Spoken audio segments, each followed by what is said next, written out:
Dans cette ville d'environ 65 000 habitants, un numéro est associé au nom de tout nouvel arrivant. Ici, les déplacements sont limités et encadrés. Tout ce qui n'est pas explicitement autorisé est interdit. Ici, le maire de la ville est aussi le chef de la police et le président du tribunal.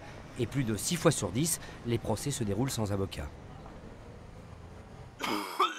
Dans cette ville, la prise en charge sanitaire est déficiente. Aucune permanence de soins n'est organisée la nuit ou le week-end. Et il n'est pas rare de devoir patienter de nombreux mois avant de pouvoir rencontrer un spécialiste tel qu'un dentiste ou un psychiatre. Pourtant, la population souffre plus qu'ailleurs de pathologies somatiques et de troubles psychiques.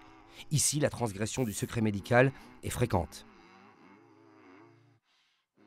Dans cette ville, un habitant sur 5 est dans une situation d'illettrisme ou a d'importantes difficultés de lecture.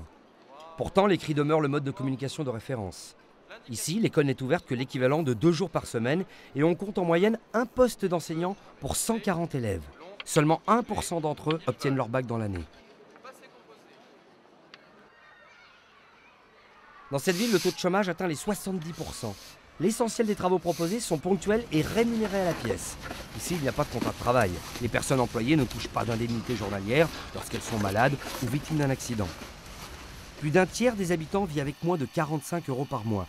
Pourtant, les biens de consommation sont parfois vendus 30% plus cher qu'ailleurs et l'aide sociale se résume à une trousse d'hygiène de première nécessité. Dans cette ville, les grèves, les mouvements de protestation, même pacifiques, sont interdits. Une simple pétition est immédiatement sanctionnée. Ici, les rencontres familiales et amicales sont soumises à autorisation, limitées dans le temps et surveillées. 30% des habitants n'ont aucun droit d'accès au téléphone.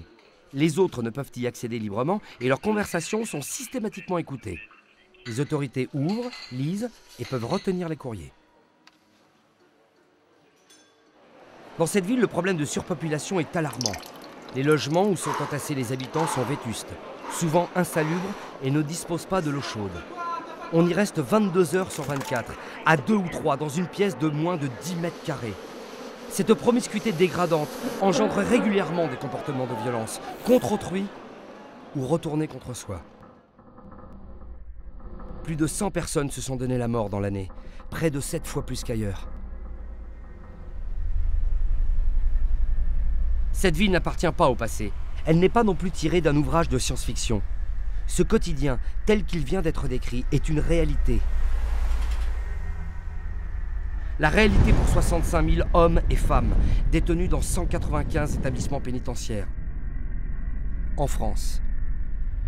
Et aujourd'hui.